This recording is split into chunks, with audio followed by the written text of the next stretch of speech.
Do you like Halloween? Of course you do.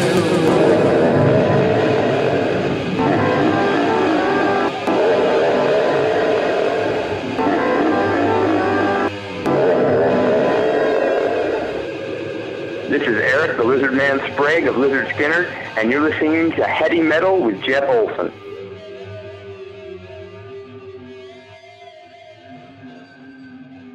Blown away by the band, Lizard Skynyrd. Obviously, I don't need to ask about the question. Like, that would be pretty silly to ask how you got the name. It's just a wonderful, wonderful thing. But my first question, are most of the guys mammals? Yeah, I think that that everyone, I guess technically we're all mammals, but it's more obvious when you look at everybody with the exception of me. That's perfect. I'm in disguise. I'm a mammal in disguise. The rest of them are letting it show out proudly. Sure. The tunes are great. Ocean Electric, Right. Space Eels, Criticism, Mm-hmm. Bird Robot. I know there's a lot more.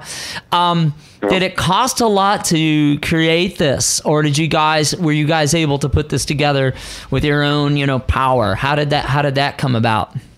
It really, I won't say it's been done cheaply, but and I don't even know like the actual numbers of where we're at, but it's definitely been done for less than what I thought it could be done, and that just might be my own naivete going in, because I think that I've for a long time I maybe bought into that big record myth of it's you got to have all this stuff and it's going to be big equipment and this costs so much and then you got to put money into this and all this and all this, and in my mind is the idea of making an album was sort of this thing that was on par with building a house or starting some sort of company. So that you can only do it if you had a bunch of money, and the only way that you can get it, nobody can do it on their own, is sort of the lie that a lot of people get sold. And I think I kind of bought into that, but just because I didn't know any better.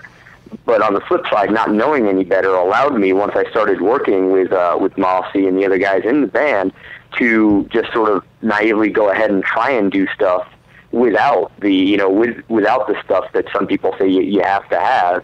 And for and then on that, because of that, we were also able to go forward and do it without a record label or any sort of other means of support, to do it on our own. Sure. Because we were just willing to say, I was just sat down and, because it was a new experience for me. I've been in entertainment for so long and done a lot of different shows and a lot of live work, but recording, still fairly a mystery to me. I've got my one experience there, and I'm not going to, claim I've got anything figured out because of that. But, I just had the attitude. I was like, hey, if it was Mossy or Russ or Johnny, what do we need to do this, or what do you need, or what do I need to do? And then we just go ahead and do it. And, sometimes we would just pull it off because we were too dumb to fail as opposed to too dumb to succeed sometimes. Oh man, good art, bro, though. It's great stuff. Did you meet, now, so on the Jaeger bus, is that how you met Mossy, Vaughn, and was Eric around then, or did Mossy go, my brother plays keys? How did this all go around? And at least describe meeting Mossy into all that question, if you can. Yeah, well, I first met Mossy when I was working with the Jägermeister Music Tour as a host back in 2003, and this was back when he was with his band, the Hevels, and they were a Jaeger-sponsored band, and they got brought out to do a couple of dates on the tour. So that was sort of the first way we met, and Mossy would later go on to drive one of the RVs for Jägermeister that was often attached to the tour. So is he a good driver? Oh yeah, he's an excellent driver. Absolutely. He's probably, I've put a lot of miles on the road over the year driving myself in cars or whatever, but he's driven a huge, 50-foot RV all over the country several times over. He's an excellent driver. That's exceptional, yeah. So, and actually the very first things that we ever recorded were recorded on the Jägermeister RV when he was still living on it and driving it for Sidney Frank Porting. Wow. So that's how we kind of got together and became friends, and very quickly, we hit it off, and spending time on the road together bonds people very quickly. Yeah. he always said to me, you got to you should have a band, you should do something musically. And I was always of the mindset, I'm like, look, I'm a music appreciator, I'm a listener, not a producer. I produce stories, I do stand-up, I do stunt work and things like that. And I was always kind of, you got to learn who you are and what you do well. And, it's like, I'm not going to, and even still I have that attitude because, Mossy was like, okay, when we decided we were going to do something, he's like, well, let me write music and soundtrack, like stuff that you've done, or like your stand-up or something like that. I'm like, okay, that sounds good. We can work on that.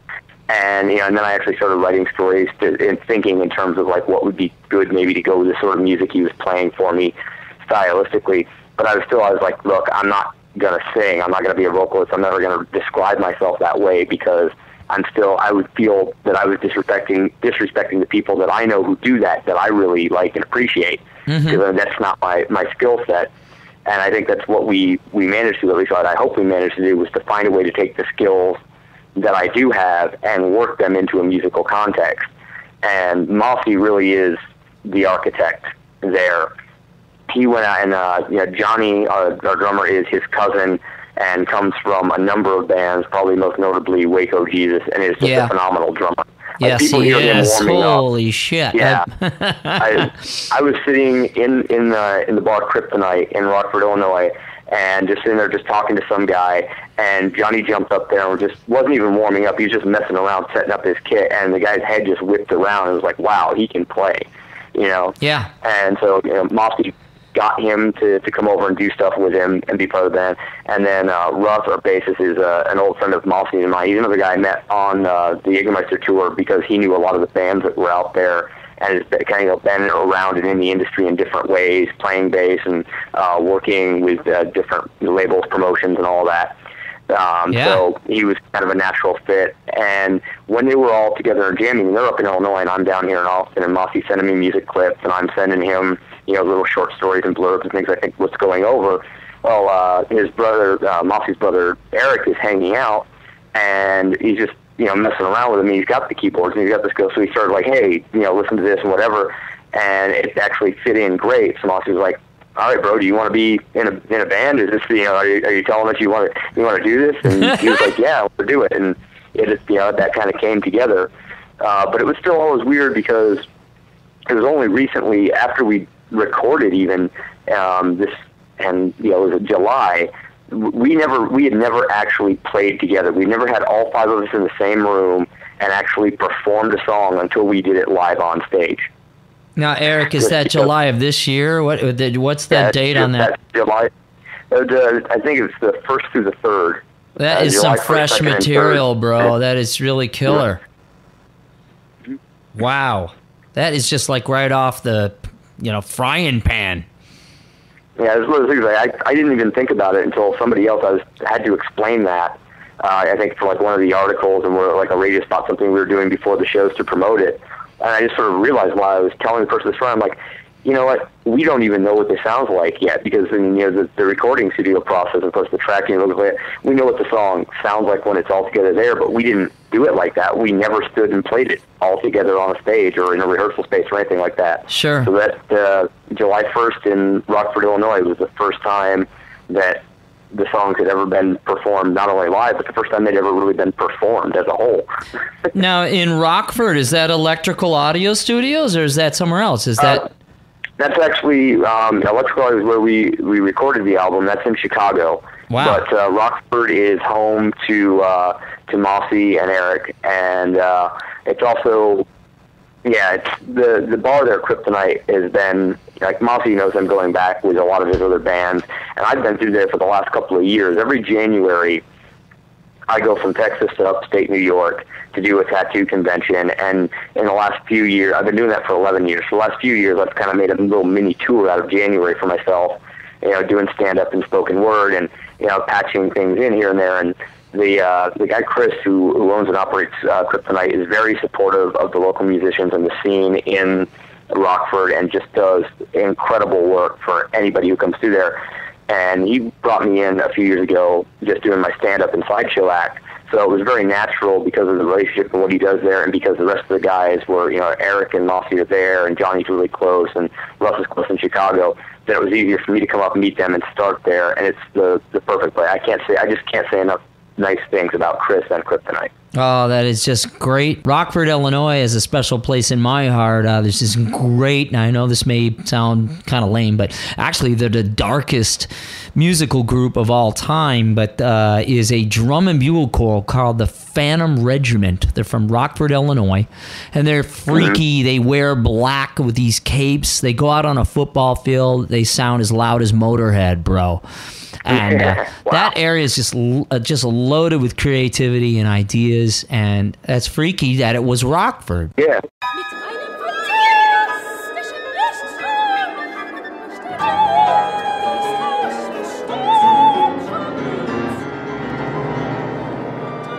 Did you just ride your scooter from... Are you done with that? Are you still riding? Are we calling you on your cell? What's happening? Did you finish your scooter tour?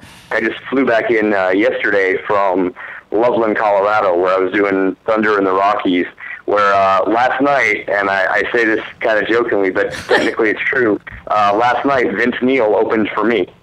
Nice. That's great. I guess it's just a matter of, he was the headliner for Thunder in the Rockies, but we had a post show going on for the Full Throttle Saloon, and I literally took the stage immediately after him, and that's why I kind of joked about it when I hit the stage. I was like, holy shit, Vince Neil just opened for me. Yeah, it's great, man. And I bet he watched and enjoyed, though. I can imagine, man. I will say that there's a little thing I learned about that, though, the night before last when it happened, too. I was like, there's a reason people don't follow Vince Neil. There's not a lot of life left after he destroys a crowd, man. I was kind of out there, working hard for everything I got out of those people because he did just put them through the ring. He put on a fantastic set, and I was like, oh, yeah, this is why they usually just turn off the lights and go home right now, huh? That's what's crazy about doing shows, man, where you get placed. I had to go after the Pogues once. Oh, wow. And walking into a wasteland, right? Yeah, the invention of the plastic beer bottle, that was a blessing. Mm-hmm. Anyways, I maybe it was probably a tech somewhere that invented that. It was like, I'm tired of getting beans. Isn't there something softer we can put drinks in? Got hit too many times. We're the good old boys. Yep. Anyways, hey, let's shift some gears here. Body art. The thing that is fun. If I sound flattering, you can go, hey, you're sounding too flattering. But I don't know that I could ever stop someone from flattering me. I don't know. I try not to let it influence my opinion, but I do like to listen to it. Wallowing in the art. With you and many others, my first one of my, I don't know, we were in Dynamo in 95 with Trouble, and that's the first time I saw the Fangs, just Fangs. And I was just like, oh, wow, right. Like people actually are getting into that. And that was amazing. All of a sudden, I realized, wow, expression can go into transformation.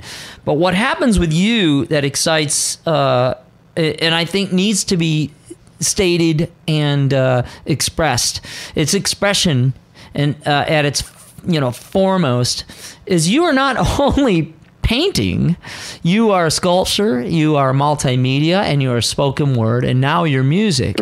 It's like a huge conglomeration of art. Is that planned, or you're just enjoying the fruits of your own humor and your own expression? What's your thoughts on that? I think that there's obviously planned elements to it, but I also think that there's a certain inevitability. And I've had this conversation with a lot of people in lots of different disciplines, and it often comes up. And I think the idea is that if you are a creative and an expressive person, if that's sort of who you are, how you are built, you will always go looking for and plan certain tracks. In life, you'll go out and you'll try and paint or try and draw, you try and speak or whatever those are. But it often ends up that you can't pigeonhole yourself. When you do focus on one, I think you tend to do it as a matter of a sort of practicality. It's like if you do too much of a jack of all trades sort of action, you end up with that whole master of none, and you don't get very good. You end up having to focus on something, to get good enough at it to sustain yourself with your expression. Sure. But I think most creative people always branch out into as many as they can. And a lot of times, I think what happens is when you find the one that works for you, and for me, very early on, it was body-based art and performance. And but around that, you have to do a certain amount of writing. Even if it's not, if there's a spoken element, you're writing a play without words. Well, that writing makes your writing better, and that gets you into writing. And that writing, then you're like, okay, I can write in different disciplines. And lyrics are a discipline, for example. I think that as you develop your initial path, that gets you over that hump to sustaining yourself, and getting that your self-expression release off for yourself. Then as you get better, as you get older, as you mature, not necessarily in age, but just in experience and in technique, as you mature, you're able to do more things better. And I think that's why you do see people, as their careers go, just sort of branching out and getting that wide swath. Oh, that's great. Now, you just mentioned a play without words. Have you done something like that? Oh, my early performances were very much in that vein, because, and I know we're going to hold up most of the philosophy for a little later, but I did a lot of philosophy of language, and I think one of the things that happens when you do a lot of linguistics is you very quickly sort of get frustrated with words. Using words to talk about words has this sort of built-in meta level where you just start getting really frustrated. I know a lot of people that I studied with were very fond of the old, the Taoist line, those who know do not speak, those who speak do not know. Sure. And it's hard to write. You undermine your own credibility every time you talk about it more. So in early performance, I always wanted to get these ideas out, and I didn't want to muddy them up with too many words. I was looking for, and it's the same thing with using body art as a transformative method for an art piece. By using your body, you give a huge amount. You have impact that words just can't bring. Nothing someone says will ever have the same amount of impact as cutting your tongue into. Yeah. Or tattooing your face. So it was a matter of, and I think, again, this is sort of my own personal development arc, was that early on, I don't think my words were up to the same level as my, physicality and my performance ability, so that it was better if I just, shut up and swallow the sword, just shut up and drive the nail into your face, shut up and sit on the building for some of the action stuff I did. I had to get to the point where I could get the right words to do it, and I just, I didn't have that capability at first. Now I like to think I do, and I can even expand on it. But, we all have to start off. Some people are better with words at the beginning and have to develop the performance, or they have to develop the visual aspect, or the sound for the music, whatever it might be, and however they're doing it. We all have that, development process. There are a lot of artists out there that have painted you, a lot of people that have thrown plaster on you. We noticed in the, having the casts made for the Ripley's, yeah. Which is awesome. Ripley's were just sitting back there and cheering that whole segment, just cheering it, going, "This is really, really cool."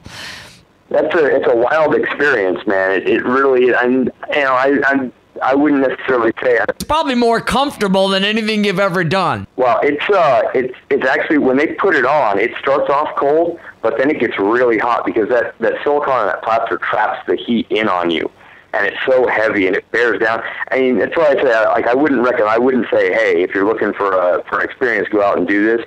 But if you are the sort of person, if you're the sort of person that wants to, it is sort of like a mini endurance test, with the advantage of afterwards you have a full cast of your body to make sculptures out of.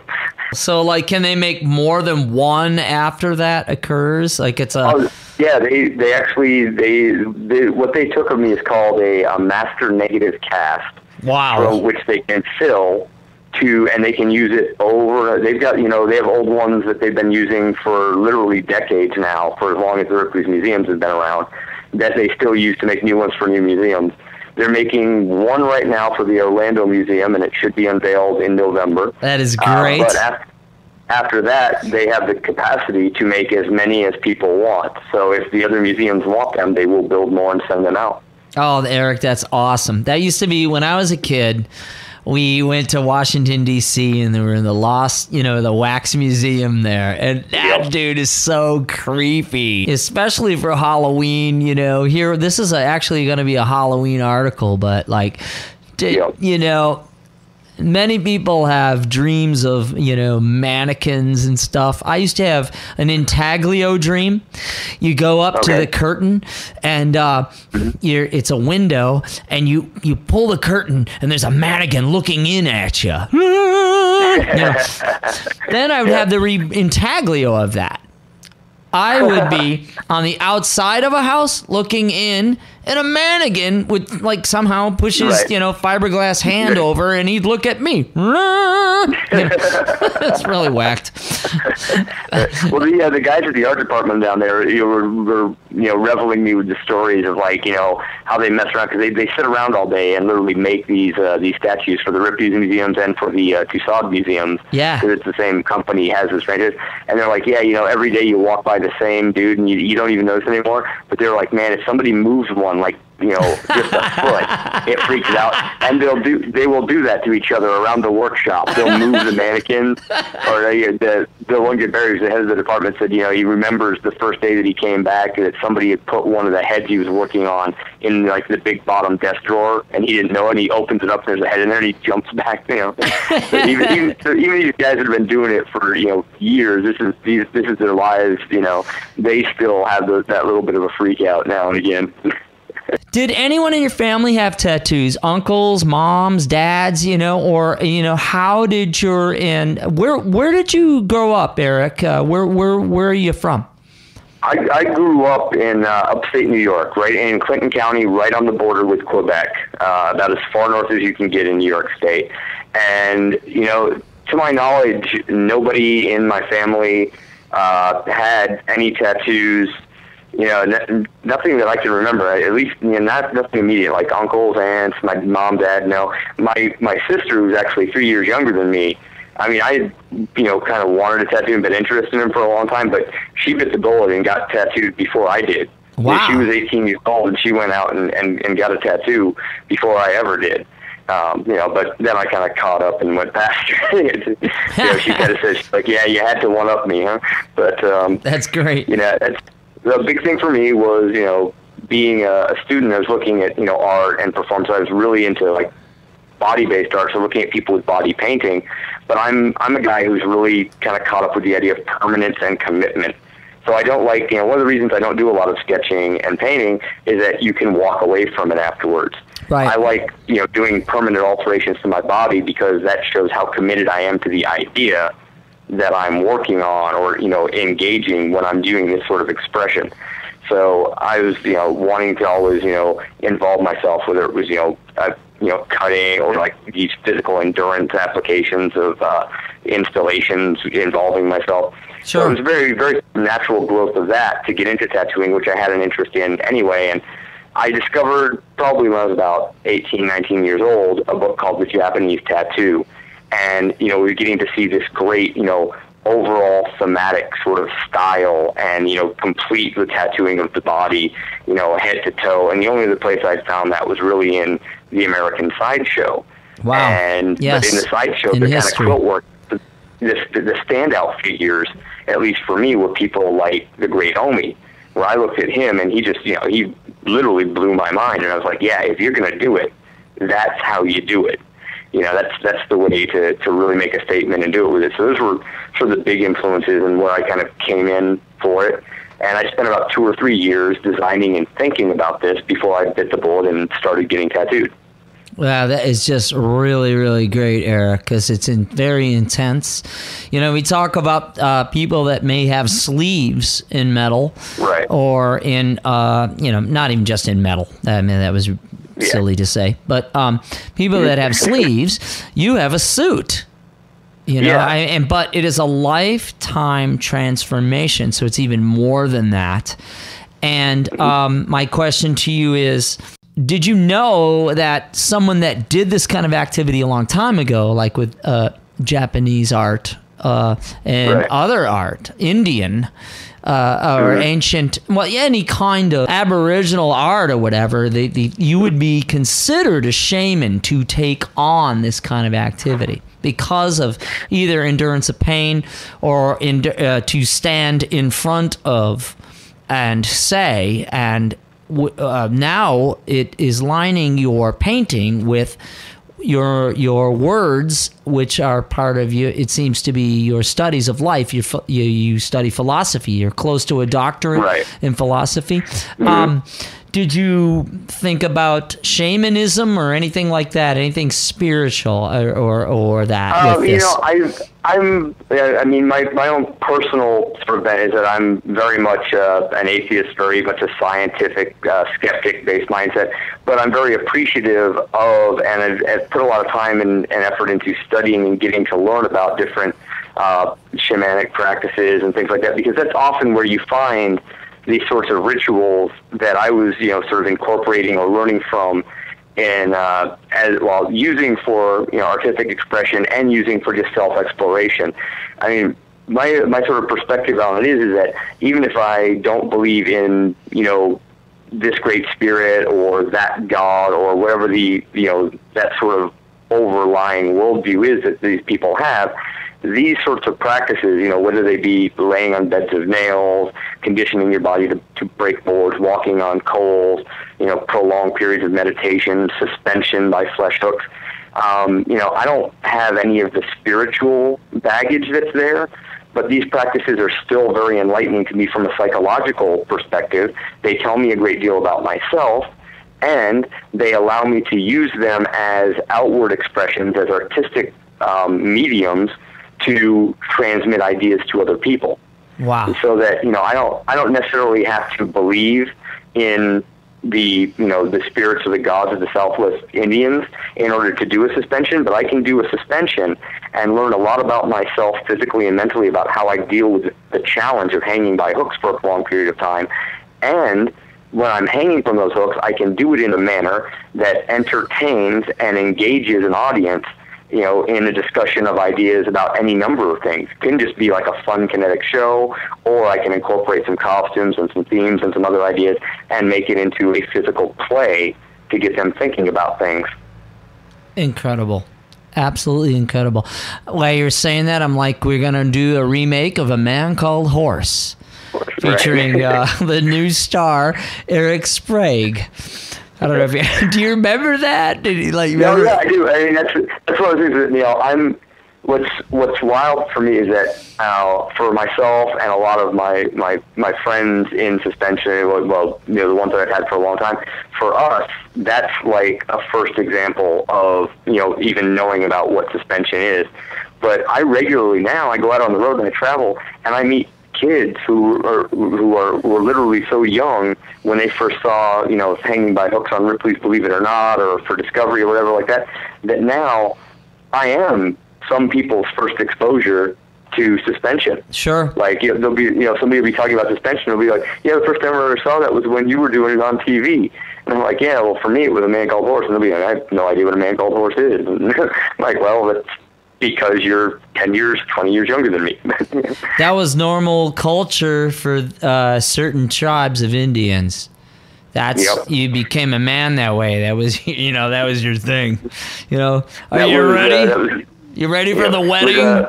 I'll hang from the, from the bones, Yeah, and actually, A Man Called Horse was the second thing for me. The first time that I ever saw suspension, and it stayed with me I was a really, really young, like elementary school child, and it was on the old Ripley's TV show with Jack Palance.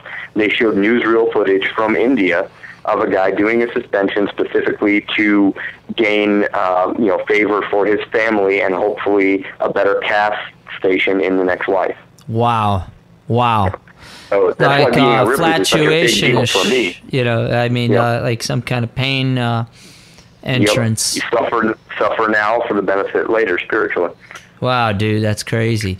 Well, that answers that, because I was going to go for Emotions Elective, and you're just going to go, do you believe in God? Nope, I don't. But I don't tell anybody else what to believe. That's really the idea. The idea of that song was, and then like Mossy and I talked about it a lot, because at first he, like the story that was derived from, he was a little bit, unsure of. But I was telling him, like, this is more of this is an engagement. We never say, there's no position laid out there.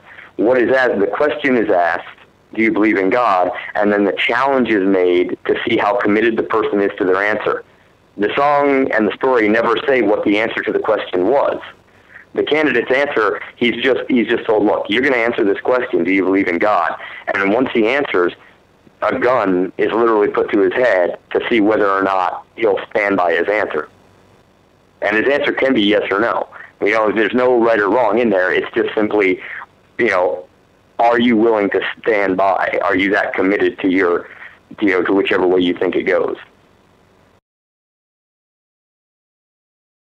I'm giving you 3 categories. The category 1, Linus smashing pumpkins is category 1. Gene Rayburn and King Kong. Or we just invent in science. That's 3 categories. You choose one that you would like to play. What game would you like to play with us tonight? I'll play science. How's that? Oh, that'd be great. All right. Here we go. Has the U.S. selected a national insect? A group of advocates have petitioned the United States Congress to name the monarch butterfly as the national insect. But to date, they have what? Been successful, A, or not been successful? That's your question. Right. I'm hoping the answer is that they've not been successful, because if there's anything the U.S. should be against, it's monarchy, whether it's butterflies or man. Awesome. You're right. But I hope I'm right for the right reason, too. To not show you is ridiculous. Yeah, I always joke about like radio spots and like phone interviews and things like that. I'm like, yeah, there's just nothing better than a sight gag on the radio, is there? Yeah. Look at that guy slip on that banana peel.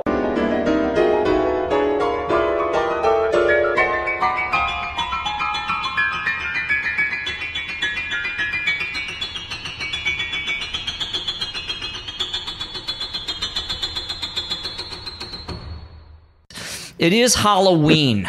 We haven't really covered that. We just covered you like a regular thing, which is just beautiful. We're not emphasizing because of your body painting that it's Halloween. I would throw you at, Hanukkah or whatever. We just talked about holidays today. Labor Day especially. It is Labor Day, truthfully, which would be funny. And I'm probably going to confess that, which would even be more humorous. What is your Labor Day confession? What would you like to say about Labor Day and Halloween right now? Labor Day and Halloween. It's actually appropriate that we match together Labor Day and Halloween, because Halloween has been responsible for most of my labor for the last few years.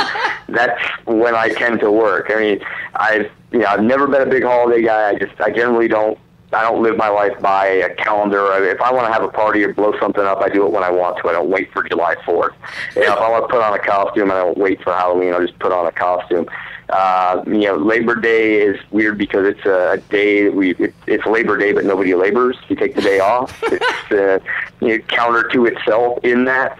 I think if I was going to say anything like Labor Day specific, what I would say is, if you don't like your job and it's Labor Day, don't go back in tomorrow. Quit the fucker. Go get a job you actually like. Why are you wasting your life on something you don't enjoy? Spend Labor Day thinking up a way to not have to go back to work tomorrow. Do you like beer or not? I live on beer. I love beer. If I fell into an ocean of Guinness Extra Stout, you couldn't pull me out with the Coast Guard. We're gonna send you some beer. And that's what we always do on this show. And the reason is my day thing that I do, other than when I come home, I do my art. When I'm at work during the day, 4 days a week, I work at Allagash Brewing. And we brew some killer beers, bro. Just, they're world class. They're all over, the U.S., and they're great.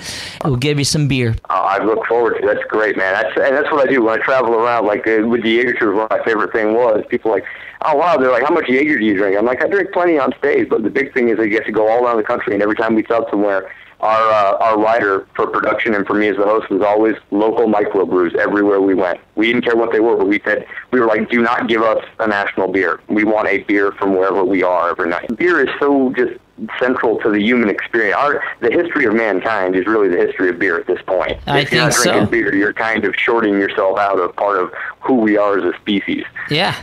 That's awesome, bro. Eric, thank you so much, man. 49 minutes of great interview, and we hope to meet you soon. Thank you so much. Have a great night tonight. You too, man. Thank you. All right, we'll talk to you later. All right, bye-bye. Bye. Do you like Halloween? Of course you do.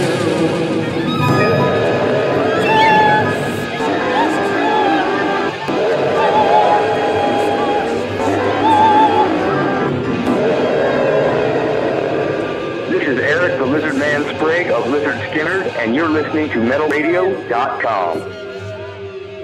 And this is Arnold Schoenberg, and you're listening to Heady Metal with Jeff Olson.